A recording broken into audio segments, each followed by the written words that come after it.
The Wild Robot is the latest in a Hollywood trend of brainwashing AI movies that has come to convince us, the plebes, that AI is our friend and they're here to help us. Everyone loves this movie. This movie has received wild praise. Jason, our paragon of positivity, could not wait to talk about this. In fact, this is your idea, Jason. I shoot down 98% of your ideas when it comes to picking a movie to review. But we True. decided during the horror month to watch this Dreamworks film, the Timu version of the Iron Giant. One could say, not me, but one could say that. Jason, please talk to me about how much you love the Wild Robot. Twice in theaters, opening weekend and the next weekend afterwards. We were very hyped for this movie as far as a family. And yeah, Iron Giant kind of feels, but I was almost getting the Wall-E kind of feels too as I was going into it as well. But fantastic movie. I mean, visually incredible, good story, good pacing, good voice acting. Kept my daughter engaged for the whole hour 45, 42, hour 42. So a good kids movie and a good parent movie as well too. So I'm not feeling the same sort of feelings coming from the other side of the camera here. So I'm actually more intrigued about. I mean, you guys knew I was going to love this movie. I mean, anything DreamWorks they slap on it, I'm all about, especially this year. But yeah, what were you guys feeling?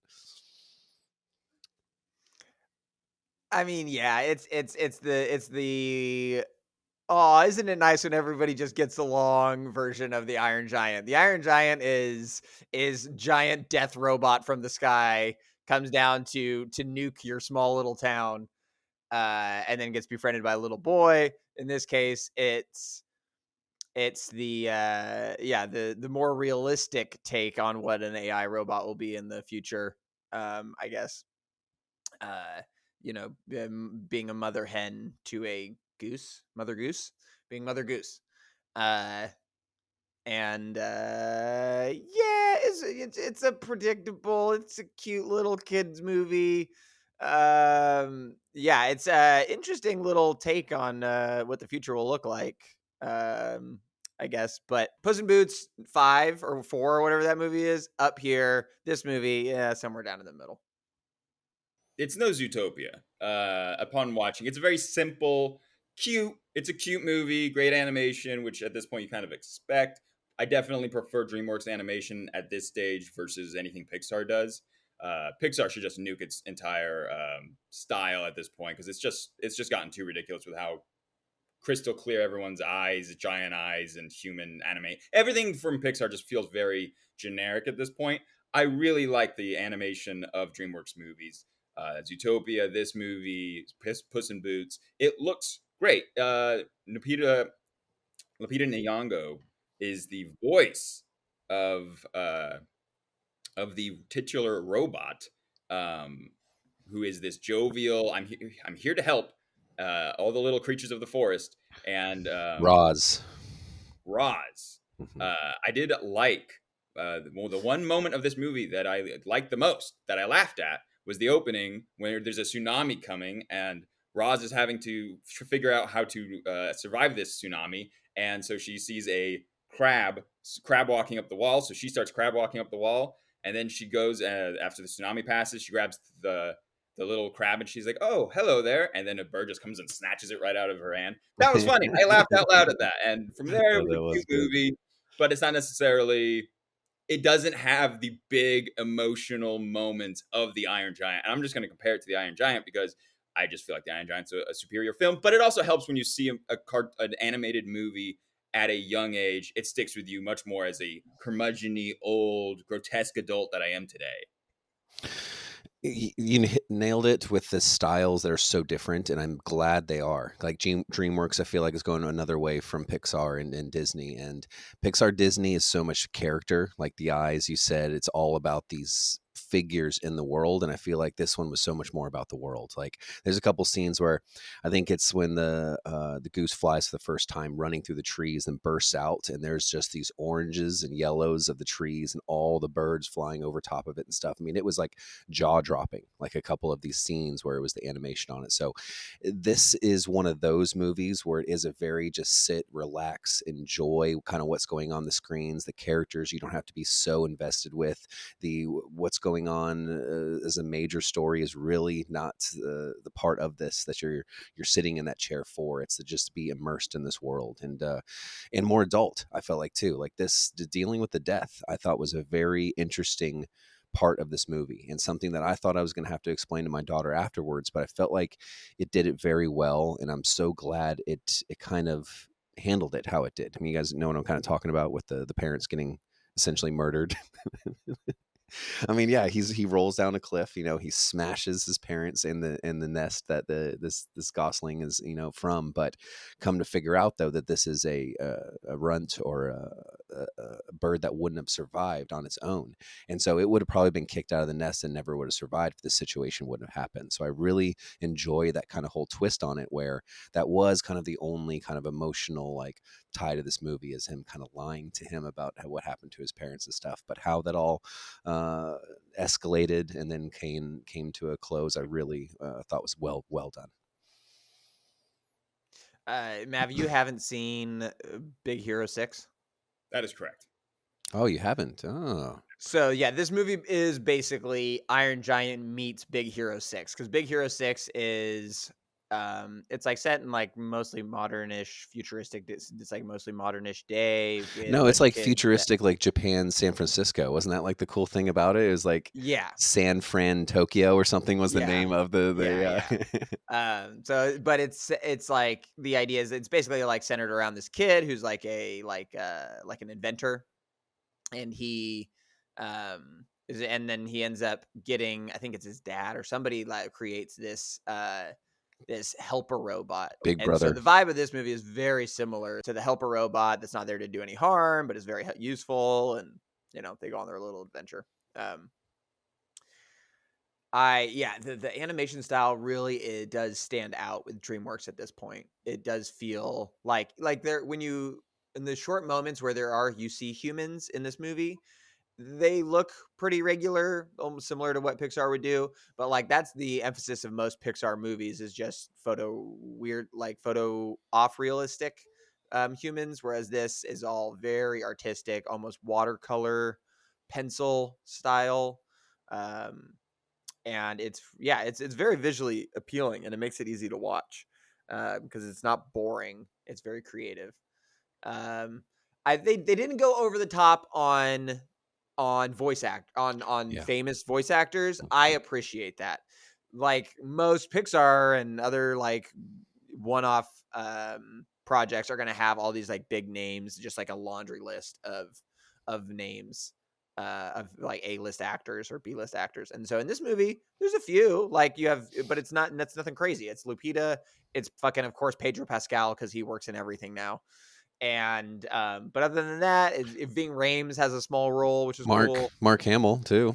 Which one's Mark Hamill? He's the bear. Yeah, I didn't Oh, realize that's it what to it the was. I the credits forgot. I roll. saw his name on the list, and I forgot who he was. The bear makes a lot of sense. We somehow survived. We got through a cute animated movie without the horrific voice of Aquafina I showing up. knew you were going to say that. I knew you were going to say that. Yeah. The Pixar DreamWorks difference, baby. We here at DreamWorks will not stand smoky old lady voice. Wonder if there's some clause you can't act in the same or voice act in the same year as a Pixar and Disney. Please be a non-compete compete clause. Yeah. If it's not Aquafina, it's Pedro Pascal. Just got to take one or the other. Yeah, I did not realize, based on his voice, I remember hearing that he was in the movie beforehand, but I forgot, and I did not recognize his voice in this. And you can't recognize Lupita Nyong'o's voice, really. And yeah, Ving Rhames was the only one that, like, immediately I was like, oh, I know that's Ving Rhames. I couldn't tell it was Pedro Pascal as a fox. Like, I was still, like, throughout the movie, I'm like, is that him or is it someone else? It's like, he played enough outside of his normal kind of, voice that it was... Here's a take. Are foxes being typecasted for DreamWorks movies? Because why are they all sneaky, devious, can't trust them to do anything in all their movies? And I I'm confused as why foxes keep getting typecast, and we need to talk to Well, they start off like that and they quickly are turned into the good guy by the end. Zootopia has taught us that a fox can become a cop and then the fox can become the leader of the animals in this one. So they were typecast, and all these movies are trying to shift the whole consensus. They're trying to domesticate foxes. They're trying to colonize foxes and their culture to fit a nice little cute world. I mean, no, that is the part of the movie that I do agree and disagree, Jason. I think it starts off in this dog eat dog world. It's very brutal. They didn't stay with it, but it would have been funny when there's the character of the possum with her 7 children, and then at some point you hear a growl, and she's like 6 children, and it's funny. I was Yeah. like, oh yeah, he's dead. And then he pops back up. He's like, I'm fine. Like, okay, well, that would have been funny if that. Yeah. It's just a brutal world. And then again, I don't want to over pick apart a kids movie that you're supposed to put on for your kids to just zonk out to, but all the animals, the robot is there and teaches all the animals to live together in harmony. And that's funny. I did not feel that when you were how you started with that this is a easing our future generation into the AI world that is going to be like, see, this is how the good side of it could be, you know. Made by AI for AI. This is we slowly get this trickled into all of our, I mean, but shit, we've had movies that AI goes horribly bad for so long, you know. This is just But there's an positive trope. obvious push. The reason why we're getting all these movies. So there's the Atlas movie, which is a straight to Netflix stupid movie with Jennifer Lopez, where the AI, like, she doesn't trust AI, but then AI is good, and she learns to trust the AI, and the AI is great. And then there was the movie The Creator, which I liked, but it's also the AI is misunderstood. It's here. It's a real person. The AI is sentient. There's other movies. It's definitely a trend, and when you have companies like Amazon producing movies, and they also sell AI units for you to buy and put in your home and listen to everything you do, and AI is helpful. AI is here. So that is a part of this movie where the AI is there to teach all the animals to get along, to teach everyone to get along. And this is where, again, not picking apart a kid's animated movie, but when the robot saves all the animals, puts them all in a shelter, and says, "Hey, we have to." The fox comes over, and we have to, learn to play together and live together in harmony. And they all starve to death and die because they don't have any food supply. Now that's what should have happened. That's not what happened. They all just don't eat each other, and nobody has any problems. They don't learn to eat plants. Nothing. They just, hey, don't eat each other. Okay. And then winter passes. They're all alive. They all get together. What are you eating? The whole beginning of the movie You're was eating how love. the world is. No, there was a couple sacrificial lambs that one of them's like, you know what? I'm old, sick, and dying. I will be the They feast drew tonight. straws. They all drew straws. That would have been a much better, darker twist of the Oh my the God. last act of the movie was just like The Thing, and everyone's staring at each other and just being like, "Who's gonna eat who?" And you don't know who's gonna be the predator. It's like, it's the bear. The bear's gonna eat someone.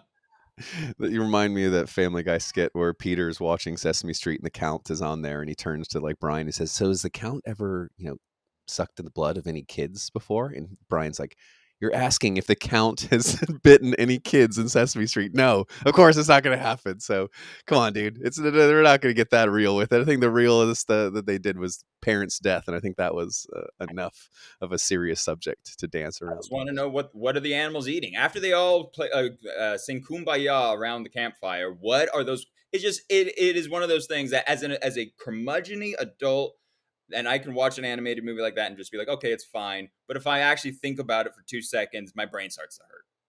Yep. Made for kids, but supposed to be appreciated by adults. I think that's this whole cinema angle right now. Is I'm definitely on the forefront of that. It's like you've got to get the parents to buy the tickets, but the kids got to be begging the parents to, want to go. So it's got to please both those audiences, and this movie did just that. Final thoughts, Remy. Where does this animated movie sit? You said it's below Puss in Boots 4. Where would this movie kind of sit in the modern animated pantheon? 6.5. Mm. Not good enough or interesting or unique enough to be a 7. in totality of story, because its story are just elements from other movies that we've seen before and nothing too new. Baymax was more original. It didn't try too hard. It's not beating you over the head with any sort of crazy moral idea. It's just a simple like, oh, everyone's gonna get along, all the animals are gonna get along, and you don't have to worry about what they're gonna eat. It would be funny if they all came out and they were all just like bone skinny. They're like, yeah, this is what we did in 4, and they're all just like decrepit. You guys just so wanted to see the horrible side of this movie. I did. Well, dude. Well, it starts off that way. It starts off more like grounded, where the thing gets snatched right out, and it's just like, yeah, everybody's getting eaten. He's eating mussels, and like the fox is like downing crabs and stuff. And it's just like, yeah, this is the nature of the world. And then yeah, the possum dying, and the mom's just like, oh, I guess one died. Like all of that kind of built it up, and then they just very quickly get away from that to the animals all love each other, and it's okay, they can get along and just eat love. But yeah, it's fine. It's a great little kid movie. It's cute. They don't go overboard on trying to make the animals super cute, other than the little goose, and I appreciate that. 6.5. It's somewhere in there. It's fine. It's very Bambi. I was just thinking that because it starts off with a hunter, murdering the mom, and then it slowly gets more Disney, throughout the movie. So maybe that is a trend of these type of animal things: is hit them hard with the emotional reality in the beginning, and then soften it as we go. I was just looking at the list of DreamWorks the past like 2 years. The Bad Guys, 2022. Oh, Puss in Boots. Aquafina, never mind. I take it all back. Oh, she did go to that one. You're right. DreamWorks. Ruby Gillman, Teenage Kraken, Trolls Band Together, Kung Fu Panda 4. So my point being is they had some great movies the past couple years, with probably The Bad Guys being that similar push on the style of animation, like pushing that forefront, because Bad Guys was doing that watercolor thing too. That was really cool. So I couldn't be happier with where kids movies are going, where it isn't doing these same sort of animation styles, same sort of stories. It's kind of pushing the boundaries and making adults actually get something out of this just as much as the kids. So can I give this 11 out of 10? Is 12s even? You're breaking the laws of math. You cannot give it an 11. No, there's absolutely nothing wrong with this movie. Like, this is a great movie to go see with the whole family, with kids. Put it on the background, watch late at night as you're about to fall asleep. So I highly recommend this, and this is a movie for all ages and all peoples. 11 out of 10. I'd say 7 out of 10. I know I ragged on the movie a bit, but it is a perfectly fine movie. It's a perfectly acceptable movie. You can put it on, and you can put it on for kids, and it'll be easy. To Remy's point earlier, it is interesting. I didn't even think about it, but the movie is not preachy. Like, there's like themes of of environmentalism, or like AI being friendly, or how to treat the world and stuff like that. But there's just themes. It does not beat you over the head with any message. And it is different from Iron Giant. Iron Giant is much more heavy-handed with guns are bad and don't be a gun.